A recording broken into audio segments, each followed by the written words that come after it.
안녕하세요. 하용인의 키바디 하용인입니다. 자, 여러분 3대 운동 잘 따라오고 계신가요? 데드리프트, 스쿼트, 정말 재밌는 운동이죠. 재밌게 잘하고 계시죠?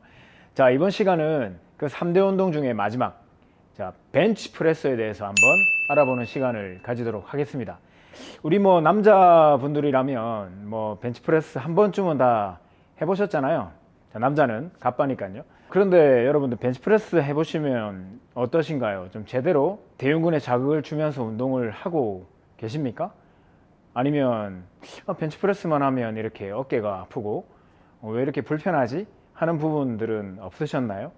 자, 그래서 이번 시간은 벤치프레스는 어떻게 하면 좋은지, 그리고 어떻게 하면 부상 없이 벤치프레스를 잘 진행할 수 있을지, 그런 것들을 한번 알아보는 시간을 좀 가지도록 하겠습니다.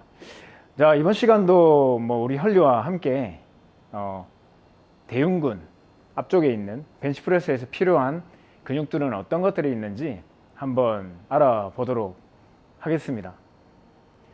헐리야.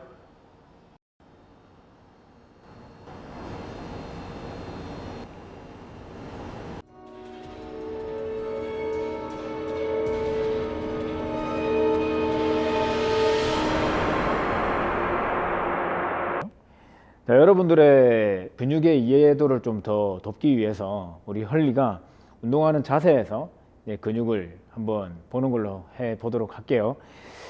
자, 첫 번째는 대흉근을 좀 보도록 하겠습니다. 상완골 이두근 9에 갖다 붙습니다. 지난번에 제가 여기에 비슷하게 갖다 붙는 근육이 있다고 말씀을 드렸는데 기억이 나시나요? 그렇죠. 광배근이라고 하는 근육이 있었죠. 광배근은 앞에 있는 팔을 뒤쪽으로 갖다 놓는 근육이다. 그래서 이제 등 운동을 많이 시켜준다라고 말씀을 드렸는데, 그 반대되는 근육이니까 대흉근에 하는 역할은 뒤쪽에 있는 팔을 앞쪽으로 갖다 놓는다. 이렇게 생각을 하시면 됩니다. 근육을 한번 볼게요.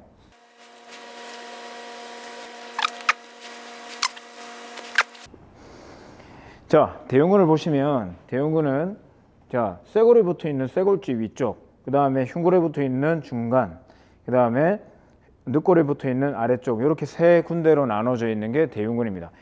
자, 근데 이제 쇄골에 붙어 있고 흉골에 붙어 있고 늑골에 붙어 있는 거는 이제 알겠는데, 얘들이 갖다 붙는 지역이 어디라고요? 상완골의 이두근구라고 하는 부분에 갖다 붙습니다. 이렇게. 그래서 얘가 하는 역할은 팔을 뒤쪽에 있는 팔을 앞쪽으로 갖다 놓는다. 우리가 보통 그냥 대흉근이 여기만 보이니까 어디 있는지 모르잖아요, 끝지점이. 근데 사실은 얘가 타고 들어와서 팔까지 갖다 붙어 있다. 그래서 팔의 움직임이 상당히 중요한 부분입니다. 팔이 어떻게 정확하게 움직임을 가지느냐, 그거에 따라서 대흉근의 수축이 결정이 될 수가 있는 부분이죠. 벤치프레스를 하면 잘 보시면 이런 식으로, 자, 보이시나요? 대흉근이 지금 보면 약간 중간, 약간 하부 요 정도에서 이렇게 테이프가 많이 움직이는 게 보이죠. 자, 인클라인이 된다면 어떻게 될까요? 인클라인은 약간 이런 식으로 내려가니까 위쪽이 좀 더 많이 움직이는 그런 형태가 만들어지게 되는 거죠. 자, 이게 이제 여러분들이 잘 알고 계시는 대흉근이라고 하는 근육입니다. 그래서 이번에는 소흉근입니다.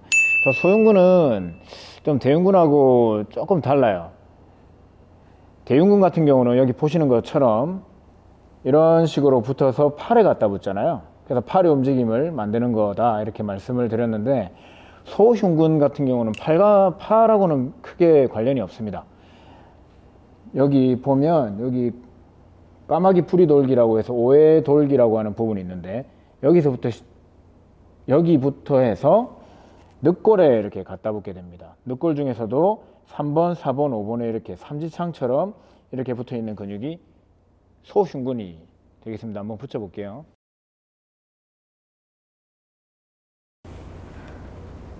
자, 보시는 것과 같이 소흉근은 늑골에 3번, 4번, 5번 이렇게 갖다 붙고, 그 다음 오회돌기라고 하는 부분에 이렇게 갖다 붙는 근육입니다. 근데 이 대흉근하고 소흉근하고는 같은 흉근이지만 좀 다르죠. 이 대흉근이라고 하는 놈은 팔에 이렇게 갖다 붙는 것에 비해서 소흉근이라고 하는 것은 팔하고는 전혀 관련이 없죠. 그냥 견갑골이라고 하는 뼈에 이렇게 갖다 붙습니다. 그래서 벤치프레스에서 실제적인 주동근이라고 하면 이 대흉근이 될 텐데, 이 소흉근이라고 하는 것은 실제적인 주동근의 역할보다는 이 견갑골을 앞쪽에서 안정화시켜주고 있는 근육이다, 이렇게 생각을 하시면 좀 더 쉽게 여러분들이 좀 알 수 있을 것 같아요.